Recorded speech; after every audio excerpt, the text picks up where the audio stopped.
ወገኖች መንጋቱ አይቀርም። ህሊናችሁን ግን አሻግራችሁ ተመልከቱት። የነገ ሰው ለመሆን አስቡ። የመሸ ሳይነጋ አይቀርም፣ የነጋም ሳይመሽ አይቀርም። አሁን መሽቷል ብላችሁ ራሳችሁን ዘረኛ አታርጉ። ነገ ይነጋል። ስለዚህ ምን ነው እየነገርኳችሁ ያለ ራሳችን ከጽድቅ ዘር አግብተን መቁጠር አለብን፣ ከስጋ ዘር አይደለም። በጽድቅ ዘር የተቆጠረ ሰው ምንጊዜም ድል ነሽ ነው።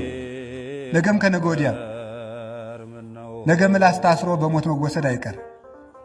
ሸዋ፣ ኦሮሞ፣ ትግሬ፣ ጎጃሜ፣ ጎንደሬ ማለት ለነገም አያዋጣንም። እኔ ነግሬያችኋለሁ። በልቡናችሁ ሰሌዳ ያዙት። ነገ ከነገ ወዲያም ቢሆን የሚያኖረን ሰማያዊነታችን ነው።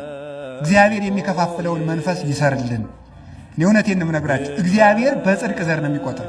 ራሳችሁን ከጽድቅ እውነቴን ነው። እኔ ከፈለጋችሁ ኩራት ከፈለጋችሁ የሚያኮራ ነገር ልንገራችሁ። እኔ የዮሐንስ አፈወርቅ ልጅ በሉ፣ እኔ የቅዱስ ቄርሎስ ልጅ በሉ፣ እኔ የገብረ መንፈስ ቅዱስ ልጅ፣ እኔ የተክለ ሃይማኖት ልጅ በሉ፣ እኔ የጳውሎስ ልጅ በሉ፣ እኔ የነቢያት ዘር በሉ፣ እኔ የክርስቶስ ልጅ በሉ፣ እኔ የቤተ ክርስቲያን ልጅ በሉ። የሚያኮራን ዘር ይሄኛውን፣ ሌላው ዘር ግን ይረግፋል። ዘር በዘር ቢነሳ ፈጽሞ ይጠፋል። የኖረ ነው፣ ሲጠፋ የምናውቀው ነው። ጽራውያን ቢመኩ ይጠፋል፣ ያን ቢመካ ሲጠፋ ነው የኖረ። እግዚአብሔር በጻድቃን ዘር ግን ይኖራል።